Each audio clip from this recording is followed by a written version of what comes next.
नमस्कार, total health में आप सभी का स्वागत है। मैं हूं किरण भारद्वाज। जिंदगी में किसी का साथ काफी है, रिश्तों में अपनेपन का एहसास काफी है। जब बात हो किसी का जीवन बचाने की तो मदद का सिर्फ एक हाथ भी काफी है। कहते हैं कि दान से बड़ा कोई धर्म नहीं और सेवा से बड़ा कोई कर्म नहीं। हम किसी का जीवन भी बचा सकते हैं, दान भी कर सकते हैं और सेवा भी कर सकते हैं।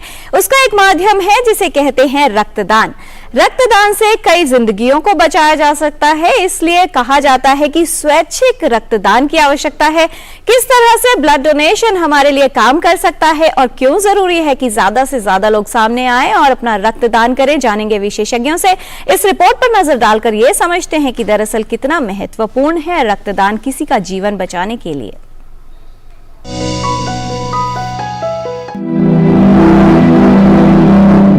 रक्त हमारे शरीर में उपस्थित जीवनदायी तरल पदार्थ है जो जीवन का आधार है। रक्त मानव शरीर के लिए आवश्यक है। रक्त कण 3 प्रकार के होते हैं: लाल रक्त कोशिकाएं, श्वेत रक्त कोशिकाएं और प्लेटलेट्स। कई ऐसी स्थितियां हैं जिनमें रक्त चढ़ाने की आवश्यकता होती है और रक्त चढ़ाकर व्यक्ति के जीवन को बचाया जा सकता है। रक्तदान एक सरल प्रक्रिया है जिसमें लगभग 20 मिनट का समय लगता है। इस प्रक्रिया के दौरान रक्तदाता को किसी प्रकार की समस्या या तकलीफ नहीं होती। वो आधे घंटे में ही घर जा सकता है। खून की मात्रा डोनर के सरप्लस ब्लड से ली जाती है जो 21 दिन में दोबारा बन जाता है। हर स्वस्थ व्यक्ति 3 महीने में एक बार रक्तदान कर सकता है। 1 यूनिट रक्त में 4 लोगों की जिंदगियों को बचाया जा सकता है।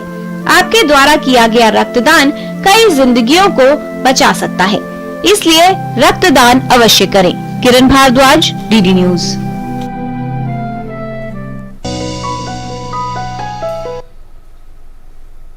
A part of being a person is about helping others. हम किस तरह से दूसरों की सहायता करते हैं, इस पर यह तय या निर्भर करता है कि हम किस तरह के इंसान हैं। तो बेहतर है कि दान की प्रक्रिया जारी रखी जाए, सहायता करें और दूसरों के लिए उपयोगी बने। कैसे किया जा सकता है ये सब रक्तदान के माध्यम से जानते हैं विशेषज्ञों से। इस पर बात करने के लिए हमारे साथ उपस्थित है विशेषज्ञों का खास पैनल। तो आइए उनसे आपका परिचय करा दें। हमारे साथ स्टूडियो में उपस्थित हैं doctor Naresh Gupta. He is medical consultant, medical expert and blood specialist. हमारे साथ आज स्टूडियो में उपस्थित हैं doctor Kiran Chaudhary. She is consultant advisor, department of blood transfusion, doctor Ram Manohar Lohia hospital. दोनों ही विशेषज्ञों का स्वागत करते हैं। और ब्लड डोनेशन या रक्तदान की जो प्रक्रिया है वो बेहद अहम है सभी के लिए और उसके छोटी छोटी ऐसी बातें हैं जिसके विषय में जानना जरूरी है, जो हम आप तक पहुंचाएंगे। इस विषय से संबंधित अगर आपके भी कोई सवाल हैं तो आप हमारे टोल फ्री नंबर पर कॉल कर सकते हैं। नंबर नोट कीजिए 1800111234। आप अपने प्रश्न ईमेल के माध्यम से भी हम तक पहुंचा सकते हैं। हमारा ईमेल एड्रेस है ddnewstotalhealth@gmail.com। तो आइए जानकारी की शुरुआत करते हैं और समझते हैं रक्तदान के विषय में। सबसे पहले डॉक्टर नरेश गुप्ता, आपसे ये जानना चाहेंगे, अगर ह्यूमन हेल्थ की बात की जाए, हमारे शरीर के लिए, हमारे स्वास्थ्य के लिए रक्त का कितना महत्व है और कितना उपयोगी होता है एक स्वस्थ व्यक्ति, स्वस्थ शरीर के लिए सही मात्रा में रक्त होना? देखिए, रक्त जो है इतना महत्वपूर्ण है। कुदरत ने ऐसा सिस्टम बनाया है कि रक्त हमारा जो है शरीर के हर अंग में दौरा करता है। और दौरा इसलिए करता है कि उसके ऊपर डिपेंड रहता है, चाहे मेरी उंगली है, चाहे मेरा बाल है, चाहे मेरा पैर है, चाहे दिल है, चाहे दिमाग है, चाहे जिगर है, सबका काम जो है रक्त के बिना नहीं हो सकता है। उसका कारण है रक्त जो है बहुत सारी चीज़ को सुचारू रूप से वहाँ पहुँचाता है। हर कोई जानता है कि ऑक्सीजन पहुँचाता है फॉर एग्जांपल, और जहाँ पे ऑक्सीजन की कार्बन डाइऑक्साइड बन जाती है उसको लेके आता है। राइट। लेकिन ये एक ही चीज़ है, ऐसी जो है कम से कम 100 चीज़ें हैं जिनको वो पहुँचाता है और वापस लाता है। और इसलिए रक्त का महत्व है कि अगर वो रक्त पूरी मात्रा में नहीं होगा और अगर वो रक्त डिजीज फ्री नहीं होगा तो ये दिक्कत जो है शरीर के एक अंग को नहीं, हर अंग को आएगी जी। और इसलिए रक्त की मात्रा ठीक होनी चाहिए, क्वांटिटी ठीक होनी चाहिए और रक्त की क्वालिटी ठीक होनी चाहिए। दूसरा ये कि रक्त जो है हमारे शरीर में ऐसा नहीं है कि आज आ गया तो 100 साल चलेगा, ऐसा नहीं है। 100 दिन चल जाएगा, उतना ही हो सकता है। तो इसका मतलब ये है कि रोज जो है 1% खून जो है, रक्त जो है नया बन रहा है। और अगर किसी को कोई बीमारी हो जाए, खुदा ना खास्ता, और उसको रक्त की बीमारी हो जाए तो उसको रक्त की कमी आ सकती है और उसका जीना जो है 1-2 महीने के बाद जो है दूभर हो जाएगा। और ऐसी कई बीमारियां हैं जिसमें होता है। तो इसलिए दोनों तरफ से समझना चाहिए कि अपने आप को आप सशक्त करके रखें, आपका रक्त ठीक रखें और आप दूसरों की भी मदद करें, क्योंकि जो ये रक्त बनता है वो प्रक्रिया जारी रहती है। ऐसा नहीं कि मैंने रक्त दे दिया मेरा 100 साल के लिए डिफिशिएंसी हो गया, ऐसा नहीं है। बेहद महत्वपूर्ण बात, कार्यक्रम के शुरू में ही संदेश आ गया है कि आवश्यक है कि रक्तदान करते रहें। डॉक्टर किरण, आपसे ये समझें कि जब बात आती है रक्तदान करने की तो बहुत से लोग हैं जो कई तरह के भ्रमों की वजह से रक्तदान करने से हिचकिचाते हैं। 14 जून को विश्व रक्तदाता दिवस मनाया जाता है। कितनी आवश्यकता आपको लगती है कि रक्तदान के विषय में न सिर्फ लोगों के विचार बदलें, जागरूकता बढ़े और भ्रमों को दूर किया जाए? इसकी बहुत बहुत ज़्यादा ज़रूरत है। वैसे हम लोग और सरकार की तरफ से बहुत सारे ऐसे कार्यक्रम होते हैं।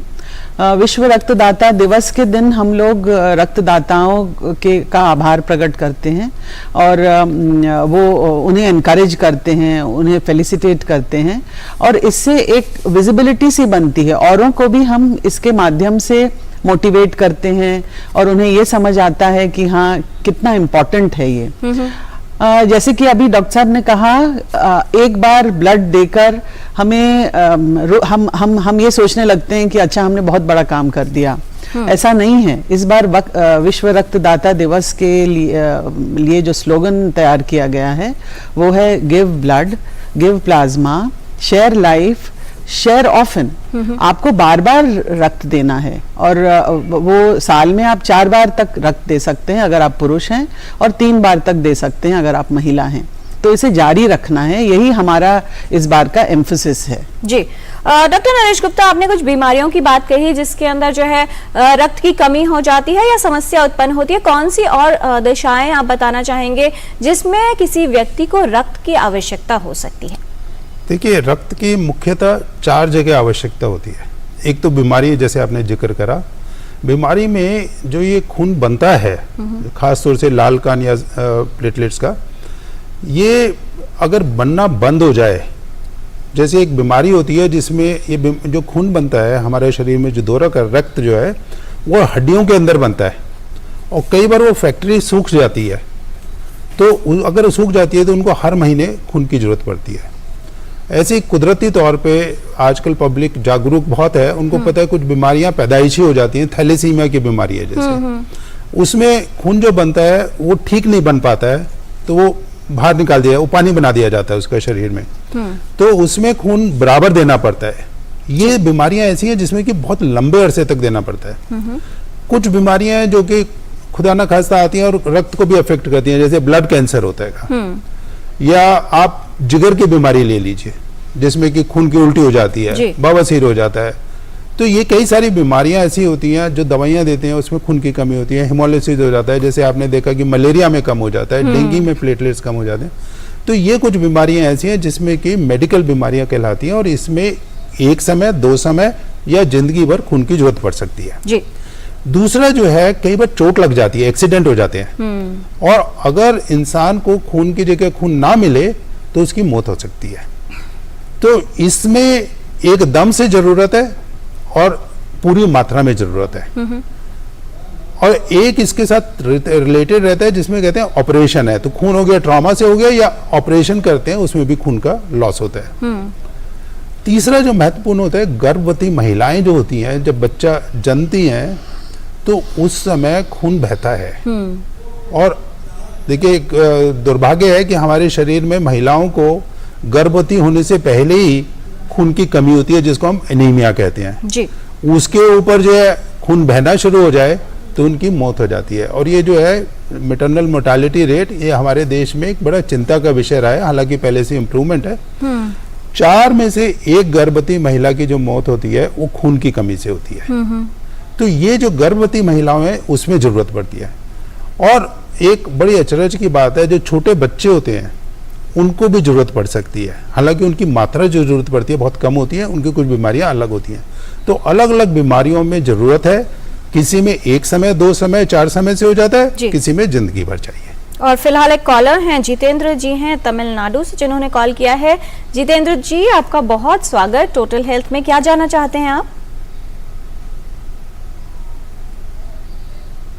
जितेंद्र जी, अगर आप हमारी आवाज सुन पा रहे हैं तो सवाल पूछिए। हाँ मैडम, मेरा सवाल ये है कि मैडम जी, मेरा जो ऑलवेज ब्लड के अंदर जो प्लेटलेट्स है वो कम रहता है मैडम, अराउंड 60,000, 70,000, 80,000 एवरी 6 मंथ और 3 मंथ मतलब मैं चेक कराता हूँ जी, वैसे मैं ओवरऑल अपना ठीक हूँ, दौड़ता हूँ, जॉगिंग करता हूँ, डेली एक्सरसाइज करता हूँ मतलब जी। लेकिन हाँ मैं ये जानना चाहता हूँ कि मतलब कोई फ्यूचर में प्रॉब्लम तो नहीं हो सकती है? प्लेटलेट्स कम रहते हैं डॉक्टर नरेश गुप्ता, क्या कोई समस्या हो सकती है? देखिए जितेंद्र जी, आपकी उम्र मेरे को मालूम नहीं है, लेकिन कुदरत ने हमको 1.5 लाख से 4 लाख के बीच में प्लेटलेट्स दिए हैं और कुदरत बड़ी जेनरस होती है। चाहिए हमको सिर्फ 50,000, लेकिन देती बहुत ज्यादा है। तो आपको चिंता करनी चाहिए, किसी और को चिंता करनी चाहिए अगर वो 70 पे आ जाता है, जैसे डेंगू में भी आ जाता है, मलेरिया में भी आ जाता है, पर आपका बना हुआ है बहुत अरसे से, तो इससे आपको एकदम चिंता की विषय की बात नहीं है। लेकिन एक मन में हमारे दुविधा रहती है डॉक्टरों के कि ये जो चीज 150, 200 होनी चाहिए थी, 1.5 लाख 2 लाख होनी चाहिए थी, वो 70,000 क्यों आ गई है? अगर वो कोई ऐसी बीमारी है जो कि आपको दिखा रही है कि भाई आपको देखभाल करना चाहिए, तो उसका इलाज होना चाहिए। कहने का तात्पर्य है कि आपको किसी चिकित्सक से या जो भी आपके पास अस्पताल है उसमें एक बार दिखा लें जी। अगर उसमें कोई बीमारी पाई जाती है और गोली देके, दवा देके आपको ठीक करा जा सकता है तो बेहतर है। इमीडिएटली आपको इसकी प्रॉब्लम नहीं है। लेकिन खुदा ना खास्ता जैसे एक्सीडेंट होता है तो उसमें जो ब्लीडिंग रक्त स्त्राव होता है वो थोड़ा ज्यादा हो सकता है। जी। डॉक्टर किरण, आपके लिए एक ईमेल है, प्रवत पांडा जी हैं, वो ये जानना चाह रहे हैं कि 60 वर्ष से अधिक आयु के व्यक्ति क्या रक्तदान कर सकते हैं? दूसरा सवाल है उनका कि क्या कोई ऐसी मेडिकल कंडीशन है जिसकी जांच पहले की जाती है रक्तदाता अगर कोई व्यक्ति रक्तदान करना चाहता है? और तीसरी बात, जिन लोगों का हीमोग्लोबिन अधिक रहता है 15 से 17 के बीच में अगर रहता है, तो क्या ब्लड डोनेशन को लेकर कोई खास तरह की उन्हें चेतावनी होती है या क्या कुछ उनको ध्यान रखने की आवश्यकता होगी? पहले क्वेश्चन का, आपके पहले सवाल का ये जवाब है कि 65 इयर्स तक आप ब्लड डोनेट कर सकते हैं, लेकिन 60 साल के बाद हम लोग फर्स्ट टाइम डोनर्स को नहीं लेते हैं। जो शुरू से करते आए हैं उनको हम 65 तक लेते हैं। और दूसरा सवाल क्या पूछा था उन्होंने? ये पूछा है कि अगर किसी का ब्लड बहुत ज्यादा रहता है तो क्या कोई खास प्रिकॉशन रखनी होगी उनको? अगर ब्लड ज्यादा रहता है तो उन्हें किसी चिकित्सक की सलाह लेनी चाहिए। वो कोई किसी तरह की बीमारी ना हो, क्यों ज्यादा बनता है वो देखना पड़ेगा। जैसे एक पॉलीसाइथीमिया वीरा एक कंडीशन है जिसमें फिर हम ब्लड नहीं लेते हैं जी, पर उन्हें चिकित्सक की सलाह जरूर लेनी चाहिए। जी। डॉक्टर किरण, लोगों के जानकारी के लिए और जागरूकता के लिए जरूर बताएं कि किस तरह से जो रक्तदान की प्रक्रिया है वो की जाती है और खास तौर पर कौन सी बातों का ध्यान किसी को रखना चाहिए, कैसे संपर्क करें और ब्लड डोनेशन में कितना टाइम लगता है? क्या डोनर को लेकर कोई रिस्क रहते हैं? बहुत सरल तरीका है। आप किसी भी ब्लड बैंक में जाके, ब्लड सेंटर में जाके ब्लड दे सकते हैं और ये प्रक्रिया सिर्फ 10 मिनट इसमें लगता है। इसके पहले हम लोग एक क्वेश्चनर भरवाते हैं और वहाँ डॉक्टर्स मौजूद होते हैं। वो डॉक्टर्स पूरा चेकअप करेंगे, काउंसलर आपसे कुछ सवाल पूछेंगे और फिर देखा जाता है कि आप फिट हैं कि नहीं।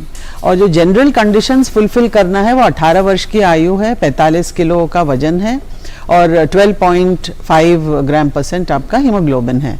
अगर आपका ये है, आप इसको फुलफिल करते हैं तो फिर आप आके किसी भी ब्लड सेंटर में ब्लड दे सकते हैं। जो एक्चुअल प्रक्रिया है वो सिर्फ 10 मिनट की होती है, ज़्यादा समय नहीं लगता है। इसके बाद हम लोग रिफ्रेशमेंट देते हैं, लिटाते हैं थोड़ी देर तक, 20 से 30 मिनट तक हम चाहते हैं कि आप टाइम हमारे साथ ही स्पेंड करें कि अगर कोई रिएक्शन वगैरह होना है तो उसकी संभावना ज़्यादा इसी समय होती है। और आमतौर पर ये बहुत ही सेफ प्रक्रिया होती है और इसमें कोई घबराने की आवश्यकता नहीं है। ज़्यादा से ज़्यादा लोगों को रजिस्टर करना चाहिए एज वॉलंटरी ब्लड डोनर्स और वो अपने निकट के ब्लड सेंटर में या वो किसी भी ब्लड डोनेशन कैंप में जाकर उन्हें ब्लड देना चाहिए। जी। डॉक्टर नरेश गुप्ता, क्या ब्लड ग्रुप क्या है व्यक्ति का, उस पर भी ये निर्धारित करेगा कि उसका स्वास्थ्य कितना सही है या क्या वो ब्लड डोनेट कर सकता है? किस तरह की समस्या कोई आ सकती है रक्तदान करने में? देखिए किरण जी, ऐसा है कि जो ब्लड ग्रुप होता है वो एक आइडेंटिटी होता है हर किसी का। जैसे मेरा चेहरा मेरा आइडेंटिटी है, फिंगरप्रिंट आइडेंटिटी है, तो उसमें कम से कम 3, 4, 40, 43, 44, 45 तरह के ब्लड ग्रुप्स हैं जो कि हमें जानकारी है। जी। कुछ और हैं जिनकी जानकारी नहीं है। तो बड़ा यूनिक होता है ब्लड का सिस्टम। और एक इंसान का शरीर दूसरे इंसान के शरीर को इतना इजीली एक्सेप्ट नहीं करता है ब्लड को, क्योंकि उसको लगता है ये कोई भारी मेरे ऊपर जो है वो अटैक हो रहेगा। तो इसके लिए जब ब्लड दिया जाता है या किसी को डोनेट करता है या किसी को रिसीव करता है, उसमें ब्लड ग्रुप को मैच करना बहुत जरूरी होता है जी। उसमें तालमेल बिठा देते हैं तो कोई रिएक्शन होने का चांस जो है बहुत कम हो जाता है। और ये जो ब्लड ग्रुप की मैचिंग है, ये प्रक्रिया टाइम लगता है इसको। और इसमें ABO का ग्रुप होता है, RH का ग्रुप होता है, MNS सिस्टम होता है। मतलब 3-4 सिस्टम तो ऐसे हैं जो कि शुरू में ही करते हैं और जो अच्छी जगह है उसमें उससे ज्यादा भी करते हैं। तो ये जो ब्लड ग्रुप है वो ये नहीं दर्शाता कि आपको कौन सी बीमारियां हो सकती हैं या कौन सी बीमारियों से बचाव हो सकता है जी। सब ब्लड ग्रुप उतने ही अच्छे हैं।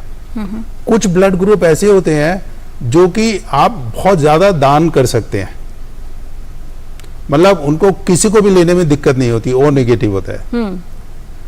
कुछ ब्लड ग्रुप ऐसे इतने रेयर होते हैं कि उनको लेने में वो ले सकते हैं लेकिन दे नहीं सकते हैं। AB नेगेटिव है, वो उसी को दे सकते हैं जिसको कि वो A और B जो है आपस में एक ही मैचिंग होना चाहिए। A के साथ A जाएगा, B के। तो इसलिए मैचिंग जरूरी है। बीमारी को दर्शाता नहीं है, स्वास्थ्य को दर्शाता नहीं है। अगर और ये कुदरती पैदाइशी तौर पे दिया गया है और ये जिंदगी भर बदलता नहीं है। जी। डॉक्टर किरण चौधरी, जब बात आती है ब्लड लेकर ब्लड ट्रांसफ्यूज करने की, जो बीच की प्रक्रिया है, किस तरह के सेफ्टी मेजर्स रखे जाते हैं जिससे जो इन्फेक्शंस का रिस्क है वो कम हो जाए? जैसे एक रक्तदाता ब्लड डोनेट करके जाता है, उसी समय से सेफ्टी मेजर्स हमारी शुरू हो जाती हैं। पहले तो उसका नाम एक नंबर में चेंज हो जाता है, बार कोडिंग सिस्टम होता है। वो ब्लड को हम लोग विद इन 6 आवर्स कंपोनेंट्स उसके प्रिपेयर करते हैं। मतलब एक इकाई से हम 3 इकाई ज़्यादा तौर पे बनाते हैं, कभी कभी 4 भी बनाते हैं। उसको अलग अलग टेम्परेचर्स पे स्टोर किया जाता है क्योंकि उसकी वायबिलिटी उससे बढ़ जाती है। और फिर ब्लड सैंपल्स लेके, उस बैग से सैंपल्स लेके उसे हम ट्रांसफ्यूजन ट्रांसमिटेड इन्फेक्शंस बोलते हैं, उनके लिए टेस्टिंग के लिए लगा देते हैं। अगर टेस्टिंग में कोई संक्रमण पाया जाता है तो उस यूनिट को हम हटा देते हैं अपने सिस्टम से, और अगर संक्रमण नहीं पाया जाता है तो वो फिर हमारे सिस्टम में आ जाता है। और जब जो डॉक्टर साहब ने मैचिंग की बात कही, वो जो मैचिंग की प्रक्रिया है, जब पेशेंट जिसको आवश्यकता है रक्त ट्रांसफ्यूजन की, उसके ब्लड के साथ में हमारे डोनर की इकाई, हमारे डोनर के यूनिट को मैच किया जाता है। उसे कंपैटिबिलिटी टेस्टिंग बोलते हैं। मैच करने पर जब वो सही पाया जाता है कि कोई इसमें खराबी नहीं है और ये जिसको ट्रांसफ्यूजन होगा, जो पेशेंट है, उसके अंदर कोई नुकसान नहीं होगा, इसके बाद इशू किया जाता है। और फिर बहुत सारे क्लरिकल चेक्स भी होते हैं जो बहुत ही इम्पोर्टेंट हैं, क्योंकि क्लरिकल चेक्स के बिना हम अगर उसको ठीक से फॉलो नहीं करते हैं तो ये देखा गया है कि गलत मरीज को गलत खून चढ़ सकता है। जी। फिलहाल एक कॉलर है महाराष्ट्र से, रघुनाथ पाटिल जी हैं फोन लाइन पर। रघुनाथ पाटिल जी, बहुत स्वागत टोटल हेल्थ में, पूछिए सवाल। मैम, मुझे सवाल पूछना था कि ब्लड डोनेशन करने के टाइम पे प्लेटलेट्स देते हैं, वो क्या सुरक्षित है क्या, या खाली ब्लड डोनेट करना चाहिए? जी, डॉक्टर नरेश गुप्ता। ये आपने बड़ा अच्छा सवाल पूछा है रघुनाथ जी। पहले ऐसा सिस्टम था कि हर कोई जो है ब्लड डोनेट करता था, और ब्लड डोनेट करने में जब वो ब्लड बैंक में जाता था, उसमें से प्लेटलेट्स अलग निकाल लिए जाते थे, प्लाज्मा अलग निकाल लिया जाता था, क्रायो अलग निकाल लिया जाता था, रेड सेल्स अलग थे। लेकिन आज की तारीख में इतनी तरक्की हो गई है साइंस की कि इंसान चाहे तो सिर्फ ब्लड में ब्लड दे सकता है पूरा, चाहे प्लाज्मा दे सकता है और चाहे प्लेटलेट्स दे सकता है। उसके फायदे होते हैं। फायदे ये होते हैं कि जो देने वाला है उसका जो नुकसान नहीं होता कुछ भी, सिर्फ प्लेटलेट्स निकालते हैं, बाकी चीज उसके शरीर में वापस डाल देते हैं। और जो लेने वाला है, जैसे आप देखते हैं डेंगू के टाइम पे बड़ी डिमांड बढ़ जाती है, जो लेने वाला है उसको एक ही व्यक्ति के प्लेटलेट से इतने सारे मिल जाते हैं, जैसे कि समझो कि बाकी 6 अगर दूसरे डोनर देते होल ब्लड तो उसमें मिलते। तो प्लेटलेट्स देना बड़ी अच्छी चीज़ है, लेकिन बड़ी टारगेटेड चीज़ है, क्योंकि प्लेटलेट्स की ज़िंदगी कम होती है। वो इंसान दे सकता है, सेफ है, कोई उसमें दिक्कत नहीं है। प्लेटलेट्स देने से पहले आपको पूछा जाता है कि आप कोई दवाइयाँ तो नहीं ले रहे हैं, क्योंकि कुछ दवाइयाँ जो है प्लेटलेट्स पे असर डालती हैं और उनका खून नहीं लिया जाता है, होल ब्लड ले लिया जाता है। जी, और अब समय है कुछ और भ्रमों को दूर करने का। रैपिड फायर क्वेश्चंस राउंड के माध्यम से छोटे छोटे सवाल और बहुत छोटे जवाब चाहेंगे। डॉक्टर नरेश गुप्ता, पहला सवाल आपसे कि क्या रक्तदान की प्रक्रिया बहुत जटिल होती है? रक्तदान की प्रक्रिया बहुत सिंपल होती है, और पिछले साल नेशनल हेल्थ मिशन ने, प्रधानमंत्री जी के बर्थडे पे नेशनल हेल्थ मिशन ने ई रक्त कोष पोर्टल बनाया है, और मैं ये करूंगा, सबसे आह्वान करूंगा कि सब लोग उस पर रजिस्टर करें। 1.7 मिलियन उसमें रजिस्टर हुए कल तक, और 1.6 मिलियन डोनेशन हो गए। जी, दूसरा सवाल डॉक्टर किरण, क्या इसमें बहुत अधिक समय लगता है किसी को, व्यक्ति को रक्तदान करने में?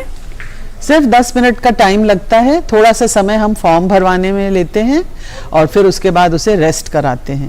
डॉक्टर नरेश गुप्ता, यदि व्यक्ति को सर्दी, जुकाम या बुखार है तो क्या वो उस समय रक्तदान कर सकता है? देखिए, उसको हम रक्तदान करने की सलाह नहीं देते हैं, और कायदे के तौर पे जब उसकी जांच होती है तो पूछा जाता है कुछ बीमारियों और दवाइयों के बारे में, उसके बाद ही दिया जाता है, पर उसको नहीं देना चाहिए। डॉक्टर किरण, वैक्सीनेशन या टीकाकरण के कितने समय के बाद रक्तदान करना चाहिए? अलग अलग वैक्सीन्स का अलग अलग टाइम पीरियड है। 3 मंथ्स भी है, 1 ईयर भी है। वो जब आप अपना वैक्सीन हिस्ट्री देंगे तो आपको वहां पे बताया जाएगा। डॉक्टर नरेश गुप्ता, क्या कोई डेंटल प्रोसीजर करवा रहा हो या किसी की सर्जरी हुई हो तो वो रक्तदान कर सकता है? सर्जरी होने पे रक्तदान नहीं करा जाता है जी। डेंटल प्रोसीजर में ऐसी कोई दिक्कत नहीं होनी चाहिए, लेकिन बीमारी किस वजह से वो डेंटल प्रोसीजर हुआ है या सर्जरी हुई है वो निर्भर कर सकता है कि उसको रक्तदान करना है नहीं करना है। जैसे मान लीजिए किसी को ट्यूमर है, कैंसर है, वो नहीं करेगा। जी। डॉक्टर किरण, क्या किसी व्यक्ति को ब्लड डिसऑर्डर हो तो वो रक्तदाता बन सकता है? नहीं, ये परमानेंट डिफरल है। ब्लड डिसऑर्डर्स में हम बिल्कुल नहीं लेते हैं परमानेंट डिफरल। एक सवाल था डॉक्टर नरेश गुप्ता, अनिल जी का सवाल था। वो ये कह रहे थे कि क्या जो लोग बीपी की मेडिकेशंस लेते हैं या ब्लड थिनर्स पे हो वो रक्तदान कर सकते हैं या नहीं? देखिए, आमतौर से जो मरीज डायबिटीज है, हार्ट का मरीज है, ब्लड प्रेशर का मरीज है, उसको रक्तदान नहीं करना चाहिए, लेकिन हल्का बीपी वो माफ हो जाता है। जो ब्लड थिनर्स हैं उसमें जो प्लेटलेट्स के डोनेशन जाएगी वो पूरी तरह से बेकार हो जाती है, तो उसका जो है वो रक्तदान नहीं लेंगे अगर प्लेटलेट्स उसका इस्तेमाल करना है। तो ये ब्लड बैंक में डिसाइड कर लेते हैं कि इसका कैसे इस्तेमाल करना है, लेकिन ये जो क्रॉनिक बीमारियां हैं वो including hypertension, heart disease and diabetes, वो नहीं उसमें रक्तदान करते। और छोटे जवाब चाहेंगे डॉक्टर किरण, जो व्यक्ति रक्तदान करने जा रहा है क्या उसे कुछ खाना खाकर जाना चाहिए? हाँ, उसे उस समय एक हल्का नाश्ता, खाना कुछ खा के ही जाना चाहिए, क्योंकि ब्लड शुगर लेवल मेंटेन रहता है और ये रक्तदाता के लिए अच्छा है। जो लोग निरंतर रक्तदान करते हैं डॉक्टर नरेश गुप्ता, क्या उनमें कमजोरी आ जाती है? देखिए, ये प्रक्रिया खून बनने की रोज की है, तो रक्तदान करने में कोई अलग बात नहीं है, और उनको कमजोरी सिर्फ टेम्परेरी कुछ समय के लिए होती है। जब रेस्ट करते हैं कुछ दिनों में वो ठीक हो जाती है। डॉक्टर किरण, किसी को एलर्जी हो या ब्लड एलर्जी हो तो क्या उस केस में रक्तदान किया जा सकता है? ये क्वेश्चन थोड़ा सा वेग है, लेकिन एलर्जी भी अगर ऐसी है जैसे ब्रोंकियल एस्थमा का अटैक, उसे एलर्जी के कारण साल में 4-5 बार आ रहा है तो हम डिफर कर देते हैं, और वो केस टू केस देखना पड़ता है। डॉक्टर नरेश गुप्ता, क्या सिर्फ प्लेटलेट्स भी डोनेट किए जा सकते हैं? जी, बहुत अच्छी तरह से करे जा सकते हैं और बड़े कारगर होते हैं। डॉक्टर किरण, अगर ब्लड डोनेशन के विषय में कोई जानकारी चाहिए तो कहां से ली जा सकती है? ब्लड डोनेशन की जानकारी आजकल तो सोशल मीडिया का टाइम है, वेबसाइट्स पे अवेलेबल है। आप अगर आपको ये जानकारी चाहिए कि कहाँ कैंप होने वाला है या आपके पास कौन सा ब्लड सेंटर है, तो ई रक्त कोष सबसे बेस्ट ऑप्शन है। ई रक्त कोष पे ये सारा इंफॉर्मेशन अवेलेबल है और सारा ज्योग्राफिकल कोऑर्डिनेट्स के साथ अवेलेबल है। डॉक्टर नरेश गुप्ता, क्या संदेश देना चाहेंगे उन तमाम लोगों को जो रक्तदान करना चाहते हैं लेकिन उन्हें लगता है कि समय नहीं है या कहीं ना कहीं चूक हो जाती है?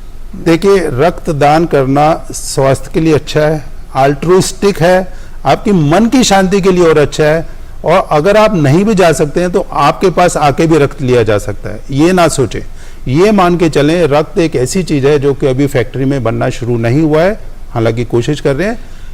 इस समय तक आप रक्तदान देंगे, आपको चैन मिलेगा और मरीज को लाइफ मिलेगी। जी डॉक्टर किरण, आपका संदेश उन लोगों के लिए जो ये इस भावना से ग्रसित रहते हैं कि जब समय आएगा तो शायद हमें रक्त नहीं मिल पाएगा, किस तरह की नेटवर्किंग पर काम किया जा रहा है जिससे रक्त जहां पर जरूरत है सही समय पर सही जगह पहुंच सके?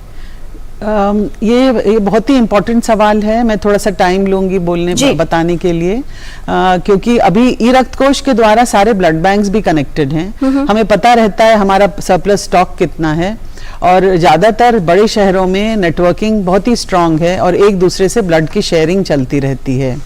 और दूसरा है कि हम लोग जागरूकता फैलाने के लिए लोगों के बीच में इतने सारे कार्यक्रम करते रहते हैं। हमारे पास ब्लड मोबाइल वैन्स होते हैं, कम्युनिटी में जाते हैं, कैंप्स लगाते हैं, उससे एक विजिबिलिटी बनती है और लोगों को भी पता चलता है कि हाँ, हमें ब्लड देना चाहिए।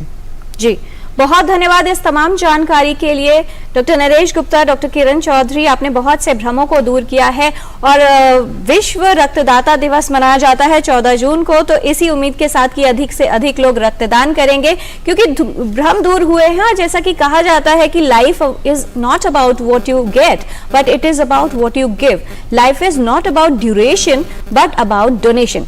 जीवन का जो सही सार है वो इसमें नहीं है कि जीवन कितना लंबा है, लेकिन बात इस पर होती है कि कितना महत्वपूर्ण तरीके से हम जीवन जीते हैं, कितने लोगों की सहायता कर सकते हैं। तो सभी लोगों से यही अनुरोध है कि अधिक से अधिक लोग सामने आए और रक्तदान करें, क्योंकि रक्तदान जीवन दान है और किसी के जीवन को बचा पाना इससे बढ़कर कोई कर्म नहीं है। टोटल हेल्थ के आज के इस एपिसोड में फिलहाल इतना ही। हमारी पूरी टीम को दीजिए अनुमति। नमस्कार।